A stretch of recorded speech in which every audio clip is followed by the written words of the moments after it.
Okay, shalom shalom wapendwa. Bwana Yesu asifiwe.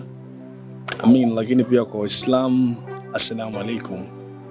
Natumai mzima wa afya ukiwa natutazama kwa majira haya, na nijitambulishe kwako labda. Kwa jina naitwa Faraja Peter Mtenga. Of course ni baba wa familia, ni msimamizi wa kipindi cha siku ya leo. Na kabla ya yote ningetamani wapendwa wenzangu waweze kujitambulisha, alafu pia nitakwenda kuzungumzia kinachotufanya tuwepo hapa kwenye screen hizi za GPS TV online masaa haya ya alasiri. Asante sana ndugu mheshimiwa kwa kupata nafasi ya kujitambulisha.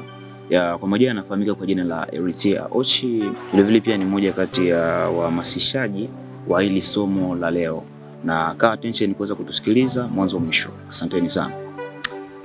Wapendwa watazamaji, assalamu alaikum warahmatullahi wabarakatuh. Lakini pia Bwana Yesu asifiwe kwa Wakristo. Niliopo mbele yenu kwa majina naitwa Hamza Lambert Leonaji Profa, baba familia, Muislamu, lakini pia mhamasishaji, lakini pia tena mkufunzi, tutumie hiyo kwa lugha nyingine, wa vijana, lakini pia na taifa nzima linalotuzunguka. Ndugu yangu, tunakuomba muda wako sana kwa kuweza kutusikiliza kwa haya machache ambayo tuliamua tukufikishie kwa muda huu kupitia GPS TV online. Kwa muda wako ndugu yangu ndio tunauomba. Asante sana. Okay. Yes, kama ulivyoweza kuisha kuwasikiliza wajumbe wenzangu ambao tumekwenda kukusanyika kwa pamoja jioni hii ya leo kwa ajili ya kuzungumza mawili matatu na wewe mpendwa unayetuona kupitia njia hizi za media au za online, kwa sababu tutakachokizungumza hapa sio cha kwetu, ni chetu sote. Amin. Sio cha kwetu sisi, ni chetu sote.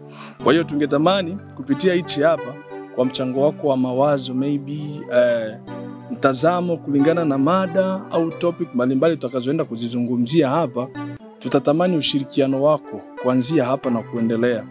Na kama walivyosema wajumbe, sisi ni wahamasishaji wa vijana na lengo ni kuhamasishana na kutaka kujua, je, tunakopaishi tuko kwenye usawa au usahihi wenyewe, au kuna hatua ambazo tunatakiwa kuzifanya kwa ajili ya kuweza kufika mbali. Bila kwenda mbali, nataka kidogo ni litambulishe hili. Sisi ni vijana wahamasishaji kwa vijana, lakini pia kwa jamii nzima inayotuzunguka, na tumeamua leo kutengeneza kipindi hichi ambacho kitaenda kwa jina la Let's Remember Ourselves, au tujikumbuke kwa Kiswahili. Kwa Kifaransa tunasema Souvenons-nous de nous-mêmes, ambayo inabeba yote haya kwa tafsiri moja kwamba tujikumbuke. Tunaposema tujikumbuke, tunamaanisha kuwa inawezekana tunatamani kujua, je, tunachokiishi sasa ndio usahihi wa mambo au kuna nafasi tumekosea, na kama tumekosea kwa nini tusijikumbuke na tujirudi sisi wale tuliokuwa wapi awali. Kwa hiyo wapendwa, tunaomba support yenu, lakini pia mawazo, mchango wa kuanza kushirikiana nasi kuanzia sasa na kuendelea katika kipindi chetu pendwa hichi hapa tujikumbuke. Kwenye pointi hii hapa ya siku ya leo ambayo tunafikiria kuweza kuzungumza pamoja nanyi au kuweza kujadili sote kwa pamoja, tunataka tugusie engo moja ya kijamii, maana tunajua mpaka tuwepo hapa sisi ni matokeo ya watu wawili waliokubaliana na kuishi kwa pamoja ambao ndo wazazi.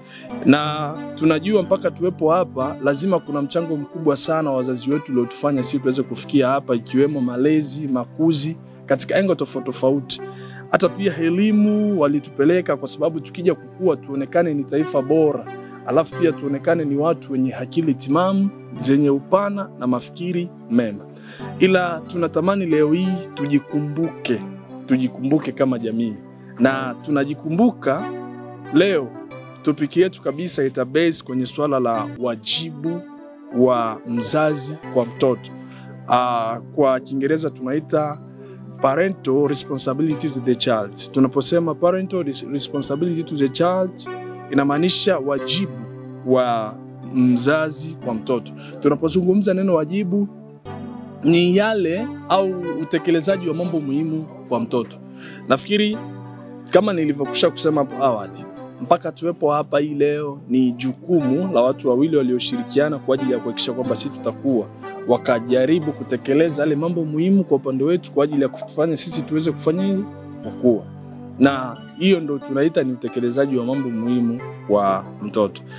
Na leo hii kwenye pointi yetu hii hapa ya utekelezaji wa mambo muhimu kwa mtoto, tunatamani tugusie kwenye engo mbili. Japo tunaweza kuzifafanua kwa juu leo, lakini kadri muda utakavyozidi kwenda tutaendelea kuyagusa kiundani kabisa, na tutatamani tuweze kufuatana kwa pamoja kwa ajili ya mchango wako wa mawazo, maoni, kwa ajili ya kutufanya tufanyeje twende sawa. Nafikiri kama tunavyojua, kunapokuwa wajibu wa mzazi kwa mtoto, lazima kunakuwa na wajibu pia wa mtoto kwa mzazi. Wajibu wa mtoto kwa mzazi, nafikiri ni yale mambo muhimu ambayo mtoto anatakiwa kuyafanya na kuyajua. Kama tunavyojua, una haki ya kumtii mzazi wako, kumheshimu, kama maandiko matakatifu yanavyosema kwamba mheshimu baba yako na mama yako ili siku zako zipate kuwa nyingi katika ulimwengu huu. Ina maana kwamba wale ni watu muhimu sana kwa upande wetu sisi, na wao ndio chimbuko ya sisi kutufanya kuwepo. Nisiende huko sana kwenye swala la wajibu na mambo mengine. Ndani ya pointi hii kubwa tunataka tugusie kwenye engo kubwa kwanza mbili, ambayo ya kwanza tutazungumzia habari ya same sex marriages, ambayo ni Kiingereza, kwa Kiswahili tunatafsiri ndoa za jinsia moja. Lakini pia tutakuja kuzungumzia topiki yetu ya pili ambayo inagusia kwenye pointi ya marriage. Hakuna asiyejua na hakuna mgeni wa mambo haya. Marriage tunaitafsiri hivyo kama ndoa. Kwa nini tugusie pointi hizi hapa hasa? Tukiwa kama vijana, kwa nini leo tuseme kwenye pointi yetu ya kujikumbuka na mada kuu ikiwa wajibu wa wazazi, tugusie pointi ya ndoa za jinsia moja, lakini pia tugusie pointi ya ndoa. Nafikiri nitatamani tuweze kufuatana kwa pamoja. Kama tulivyo wajumbe watatu, tutajaribu kuweza kudiscuss pointi hizi hapa. Lengo ni kujikumbuka kama nilivyosema hapo awali. Kwa hiyo nitawaombeni tuweze kuwa tayari kwa ajili ya kuweza kudadisi hili. Kwa tunavyojua na mazingira yetu haya, au tunaposikia neno ndoa za jinsia moja kwa moja ni kipi kinachojijenga katika saikolojia yetu?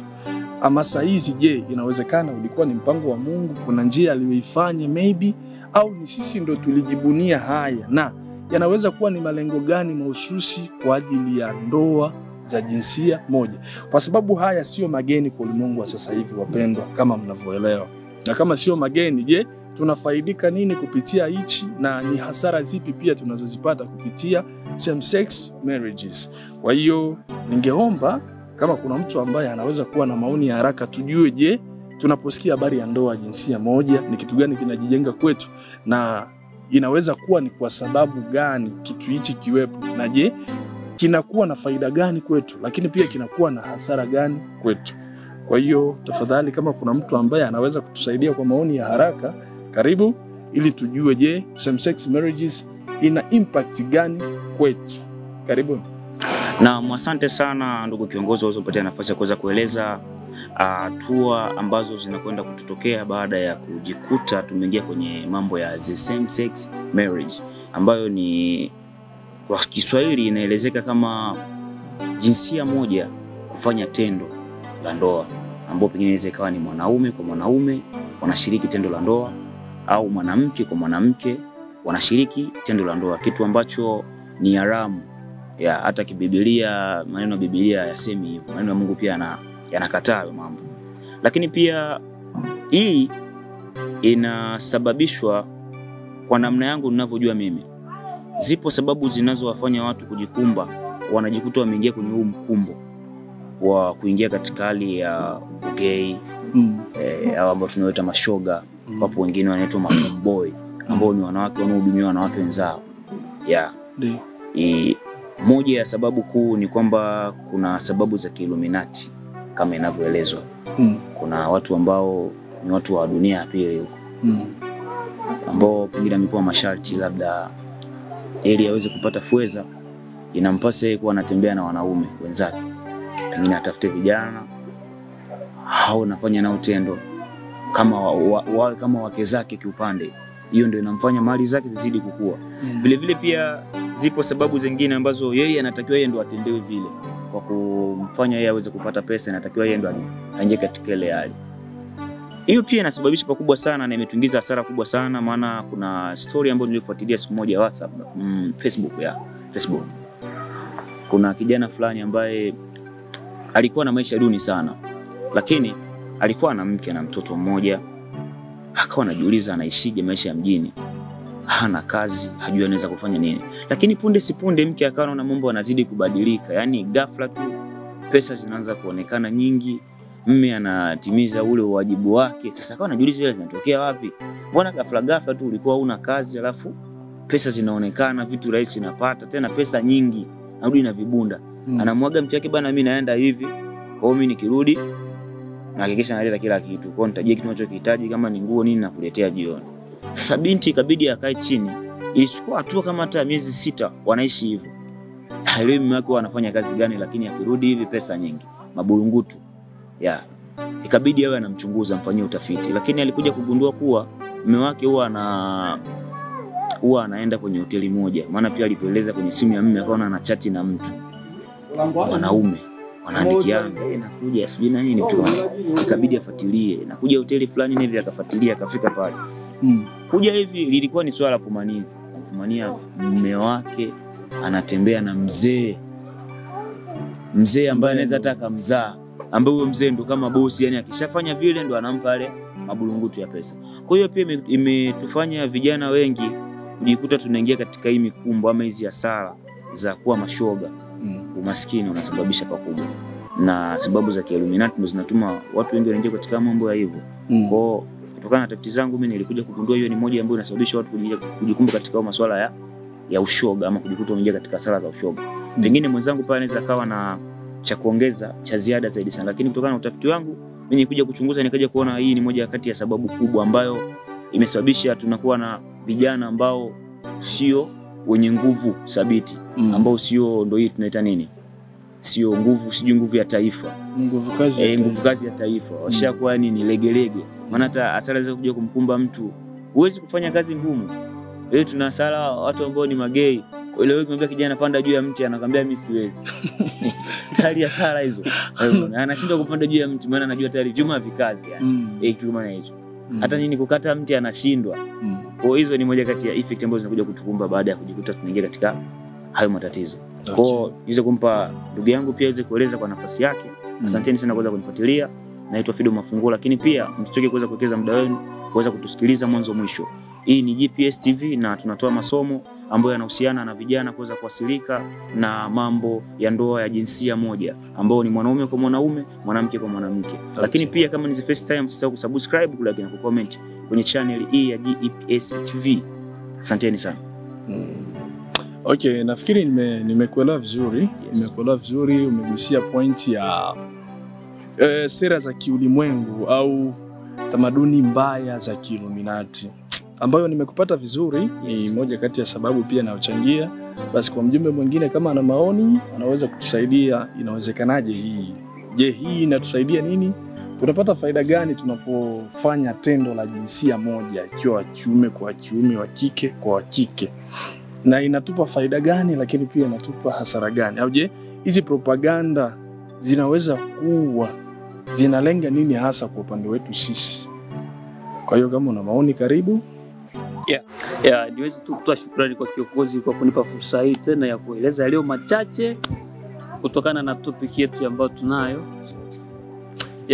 Ni kwamba kutokana na tafiti zangu ambazo nilikwenda kuzifanya kulingana na ndoa za jinsia moja, nilikuja kuona kuwa kitu ambacho kilituingiza kugumu na kuyafanya hayo mambo hadi sasa ni kwamba masuala ya utandawazi. Kumbuka hayo kidogo alikuwa ni masuala ambayo kwetu sisi hatujajui. Maana wazee wetu kabisa wao na simu, mtandao ni kitu ambacho walikuwa hawakijui kabisa. Lakini hayo mambo alivyotujia hayo, na hayo mambo kidogo alikuja na ukoloni, ni kama sijakosea hiyo.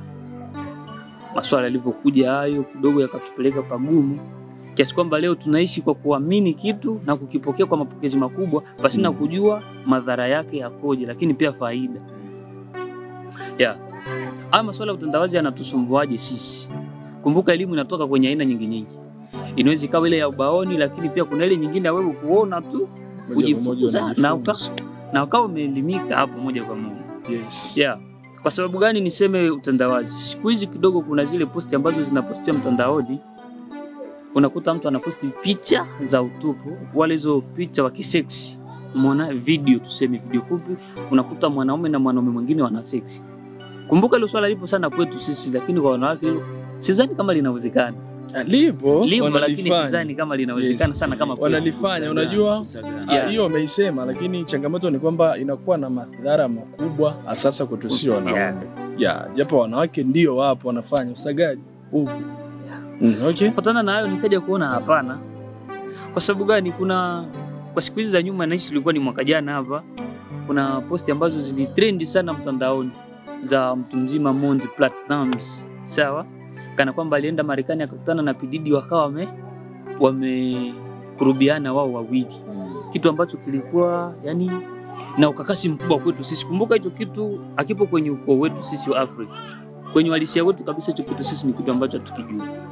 Lakini sasa unakuja kujikuta walio wengi vijana unakuja kujifunza kama mtu mzima Diamond Platnumz, tajiri, sawa, mtu maarufu anafanya kitu kama hicho, kwa nini mimi nisikifanye? Umeona?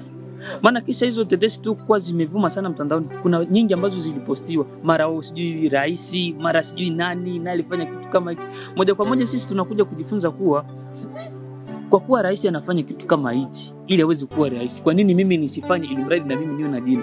Maana ukija kuangalia vizuri, hata mimi ninaongea hapa kwenye mtaa wetu wote, labda wengine wanijua sina jina, sawa, lakini nikitaka niwe kama yule mwingine na kwenda kufanya kitu ambacho labda hakipo sahihi na hakindani na nini na mila zangu mimi, unakuta hivyo moja kwa moja tunakwenda kuingia kwenye mambo alafu sio mazuri kivile.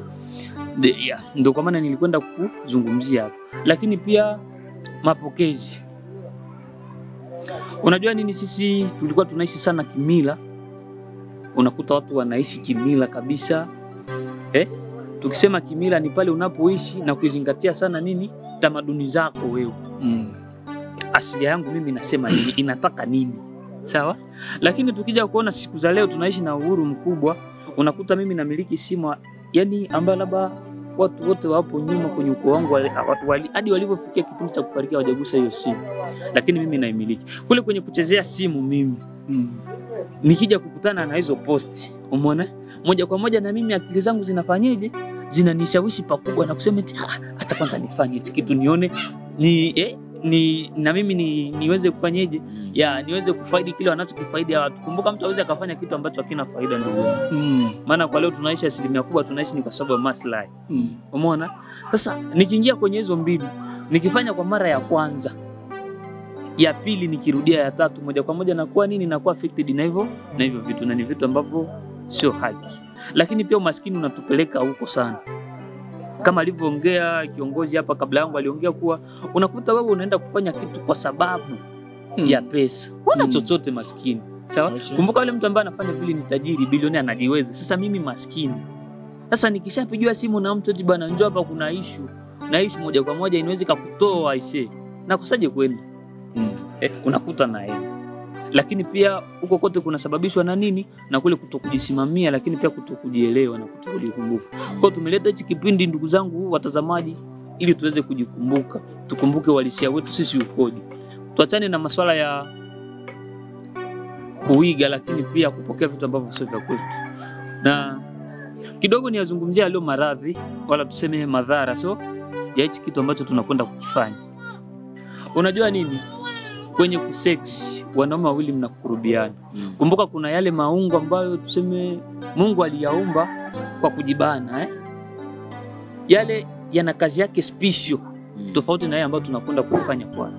Sawa? Ile ilikuwa tu ni kazi ya hicho kiungo ni kwamba kujisaidia wewe kutoa ule uchafu ambao umo ndani yako upeleka sehemu husika. Sasa wewe unakwenda kutumia kama inakuwa ni njia yako wewe ya starehe. Umeona? Ni kitu ambacho hakiwezekani ndugu yangu. Unakuta ukishazoea sana hayo mambo, unakuta moja kwa moja inafanyaje? Inakwenda kukuasiri, njia ile itakuwa ni kubwa. Kiasi kwamba unashindwa kujizuia hata ukishikwa na haja kubwa. Umeona? Unashindwa kujizuia. Zile nani sijui wanazitaje break. Zile break unakuta moja kwa moja zimeshafanyaje? Zimeshafeli. Yuko direct. Yaani moja kwa moja na kinaondoka. Hicho kitu moja kwa moja ni kitu ambacho kinatuasiri pakubwa, lakini pia kuna zile mbinu za kufanya tuweze kuambukizana maradhi. Mimi na magonjwa yangu ambayo labda wewe huyafahamu. Lakini mimi nakulazimisha wewe tufanye hicho kitu kwa sababu wewe una chochote maskini. Umeona? Unalazimika unakuja kuseksi na mimi. Hapo labda kule kwenye kuseksi, kumbuka ni njia ambayo inabana. Muda wote tunaweza tukachubuana, hatutumii kinga. Sasa tunaishi hapa ndo naenda kufaidi. Tukishachubuana moja kwa moja unachukua kile ambacho mimi nilikuwa nacho. Hapo moja kwa moja naona fanyaje unaathirika kama mimi. Lakini pia tuelewe kitu kimoja, wana saikolojia wanatuambia kuwa kuseksi, yani kukurubiana kwa nyuma maumbile, kuna muasiri mwanaume pakubwa. Kwa sababu gani? Unakuta zile nguvu za uhalisia zinapungua. Kumbuka kwenye kufanya hilo tendo, kwenye njia hiyo inalazimisha kutumia nguvu kubwa, tofauti na nini? Tofauti na kawaida. Kwa sababu gani? Ni njia ambayo inabana mwili. Hadi ulazimisha sasa ule mwili wako uweze kupita pale, unakuta ukakasi mkubwa na ugumu mkubwa. Yaani inakulazimisha kutumia nguvu kubwa. Na kumbuka unavyozitumia nguvu, lakini pia mwili unafanyaje? Unaenda unachoka. Moja kwa moja tunakwenda kuathirika pakubwa pasina kuelewa. Kwa ndugu zangu, ni washauri kitu kimoja, vijana wenzangu, lakini pia na wale wote wakiwa ni wazee wadogo kwangu, mnaoyafanya hayo mambo sio mambo mazuri, kwa sababu yatatufanya sisi tutengeneze picha mbaya kwa hichi kizazi chetu kinachokuja nyuma. Kumbuka haya mambo sisi tunayafanya, sawa? Je, wale wengine wadogo zetu, lakini pia watoto wetu wakija kuyaona hayo mambo wanayachukuliaje? Au sisi tutakuwa ni watu wa aina gani mbele zao? Kwa hiyo sio muongeaji sana ndugu yangu, usikose kucomment, kusubscribe, lakini pia kiongozi kama Nale mwingine anaweza kaongezea, na yakija mwingine akaongezea, basi ndugu yangu usituchoke, muda wako kwa ajili yetu. Okay. Ni shukuru wajumbe kwa kuweza kidogo kutoa ufafanuzi.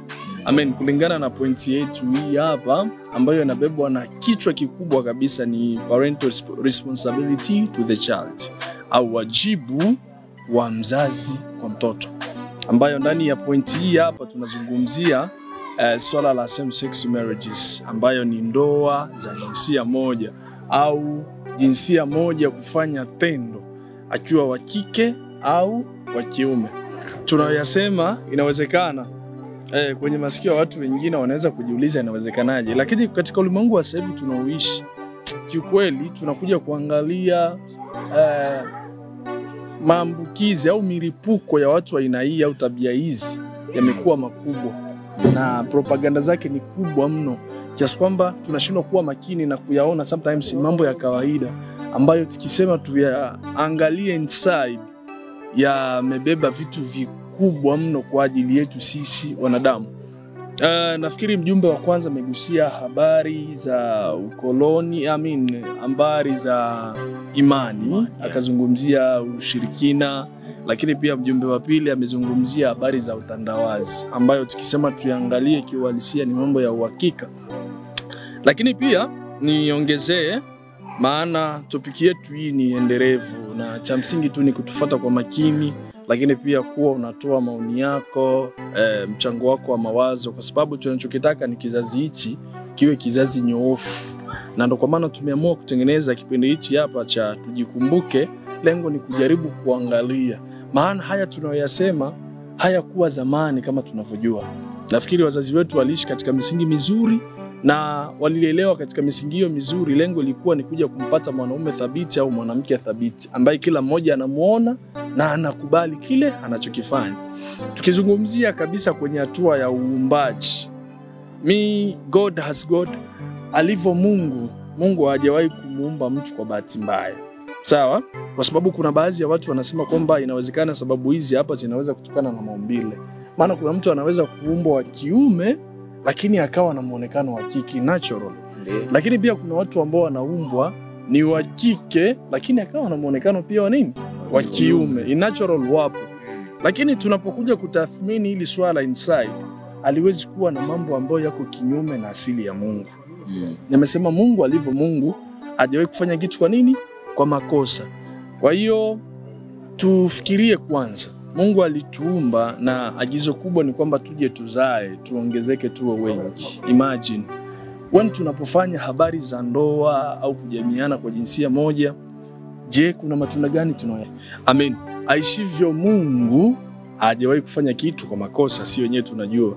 Ina maana kama uliumbwa wa kiume mwenye maumbile ya kike, haikuwa na maana ya kwamba huwezi kutimiza au kufanya majukumu yako kama wa kiume. Lakini pia wa kike mwenye maumbile ya kiume haina maana kuwa huwezi kufanya majukumu yako kama wa kike. Lakini tunajaribu kuja kufikiria inside, ndani ya hichi kitu cha jinsia moja kufanya tendo, kuna elimu gani tunaipata? Maana tukiangalia hata product, je, Mungu alituumba tuje hapa kwa ajili ya kuweza kuzaa ili tujaane. Tunapofanya mambo ya namna hii, ni kweli kuna chochote tunachokipata? Lakini kwa nini tufanye hivi? Mimi nataka nigusie kidogo kwa habari ya uumbaji na Mwenyezi Mungu, kwa sababu nafikiri tunapozungumza swala la Mungu hajakosea kwenye kutuumba, lazima tuelewe kinapofanyika hichi na maana ni kitu ambacho kiko kinyume na Mwenyezi Mungu. Na kama labda ingekuwa na nafasi angejua kinafaa kwetu, sina uhakika kama kisingehalalishwa. Maana tunaposema habari ya haya yote ni mambo yanayofanyika kinyume na uhalisia. Sawa? Kwa hiyo nataka kueleza nini? Pointi yetu hii hapa ya same sex marriages imebebwa na topic kubwa ambayo ni parental responsibility to the child. Wajibu wa mzazi kwa mtoto. Nafikiri wajumbe wenzangu wameonyesha ukubwa wa hili swala, hasa kwenye mambo ya kuiga na kuonyesha kuwa ni mambo tunayoyapata kiuhalisia hayakuwa ya kwetu. Na tunapokuwa na kipindi cha tujikumbuke, ni kwamba haya yote tunayofanya mengi, robo tatu ya mengi sasa hivi, hasa yakiwemo haya, kiuhalisia sisi hatukuelekezwa hivyo katika jamii zetu au katika tamaduni zetu. Hakuna kinachoashiria kwamba wa kiume anaweza kufanya hivyo. Lakini tunapojifunza kwenye habari mpaka za imani, maana kwa nyuma kabisa tunapokumbuka, sisi watu wa Afrika au weusi tulikuwa tunamuomba Mungu wa kuitwa na kuitika, ambaye babu zetu walikuwa wakienda milimani, wanapiga goti, wanaomba wanachokitaka, lakini pia wanafanyaje? Wanajibiwa. Lilivyokuja pointi la ukoloni kama ulivyosema mpendwa, ambalo sasa hivi linatuweka hatiani, tulifundishwa kusoma na kuandika na mengineyo, ambayo sasa hivi kuna baadhi ya imani tunazipokea na tunaendelea kuwa nazo, ikiwemo Kristo na mambo mengine. Na ukija kukagua waongozi wakubwa au wasimamizi wa baadhi ya imani tunazoziabudu sasa, miongoni mwao kuna ambao wanaongoza propaganda kama hizi ambazo ndo tunachokiamini sisi. Kwa hiyo tunakuja kuangalia ni propaganda zinazofanyika kwa kwenda kinyume na yale matakwa ya nani? Ya Mwenyezi Mungu. In fact ni kwamba inawezekano kuna ule uharibifu na kuharibu wanaume halisia. Maana wanaume au utu ni neno. Tunaposema mtu mwanaume ni neno, na inapofika mahali mwanaume anaanza kukosa neno, ina maana anaishi maisha ambayo walisia sio wanaume. Na kuwa biased sana upande wa kiume, kwa sababu tunapozungumzia madhara same sex marriages, sometimes tunakuwa affected sana sisi wa kiume zaidi ya wa kike. Kwa sababu gani? Kuna madhara ambao wanayapata watu wanapofika kwenye hatua ya kufanya tendo moja la jinsia moja, yanaweza kurekebika sasa matibabu kwa wa kike, lakini njia ambayo ilihalalishwa kwa mwanamke kufanya kitu cha namna hiyo inaweza kufanyika na bado yule mtu akapata nini? Matunda ambao ni watoto. Lakini kwa mwanaume inapofanyika propaganda za namna hii, na yeye anakuwa affected kwenye swala kama hili, moja kwa moja inaenda kuua nguvu halisia za mtu. Mwanaume hawezi kusimama to be a man, hawezi. Mwanaume anaweza kukosa zile nguvu za umiliki na sauti kwa watu wanaomzunguka, kwa sababu moja kwa moja anakuwa anajihesabu yeye naye ni mwanamke miongoni ya nini? Ya wanawake. Kwa hiyo tuzungumzie swala hili kwa sasa, au tunafikiria tulizungumze hili kwa sasa. Habari ya ndoa jinsia moja kwetu si wa Afrika mpaka sasa hivi ina madhara kiasi gani? Au tunapozungumzia jinsia moja ndani ya kichwa cha wajibu wa mzazi kwa mtoto, tunakuwa tuna maana gani? Kama nilivyosema, mpaka tuwepo hapa leo, kuna mchango mkubwa sana ambao ulitoka kwa wazazi wetu, ambao ndio utekelezaji unaotufanya sisi leo hii tuitwe nini? Watu. Kwa hiyo natamani au ningetamani uweze kufuatana pamoja na sisi katika kipindi chetu hichi hapa cha tujikumbuke, let's remember ourselves, kwa ajili ya kutaka kujua tulikuwa akina nani nyuma, tuko akina nani sasa. Je, wazazi wetu wana mchango gani katika uharibifu na baadhi ya matokeo yanayotukumba mpaka sasa hivi kama vijana. Na tukiangalia janga hili halijatugusa sisi vijana. In fact ni kwamba jamii nzima imekuwa affected na hili. Kwa sababu nilisikitishwa baada ya kumuona mdogo wangu akiwa na mawasiliano na mbaba ambaye yuko nje ya mazingira, kwa maana ya Ulaya, anampigia simu akionyesha moyo, anakuwa yuko radhi mpaka kuvua nguo na kumuonyesha baadhi ya maungo yake kwa ajili ya kutengeneza relationship. Kiukweli nilisikitishwa sana na lile. Na naamini inawezekana panachangia pakubwa kwa baadhi ya topic au points ambazo tumezizungumza, ikiwemo utandawazi, lakini pia mambo ya nini ile tulisema uligusia ilikuwa ni point ya Illuminati, yes, mambo ya kishetani ya kigiza. Kwa hiyo ni kuombe mpendwa unaituangalia muda huu, tafadhali wekeza muda wako hapa, na kipindi chetu hichi hapa kitakuwa endelevu. Lakini tunatamani kwa point inayokuja tujitugusia habari ya wajibu wa mzazi kwa mtoto, na tujue je, inawezekanaje, au je, ni kweli kwamba inawezekana wazazi wetu wa sasa sisi wa Afrika wanaweza kuwa sababu ya sisi kuingia katika habari za ndoa za jinsia moja au kujamiana, kufanya tendo kwa jinsia moja. Kwa hiyo natumai utakuwa pamoja nasi. Kwa maoni yako utakayoyadondosha hapo chini yatatusaidia sisi kwenda vizuri, lakini pia kujua tunawezaje kujikumbuka na kutengeneza jamii bora iliyo thabiti, na kutokwenda kinyume na Mwenyezi Mungu, kufanya matukio ambayo kesho kutwa yatatufanya tuishi lahana.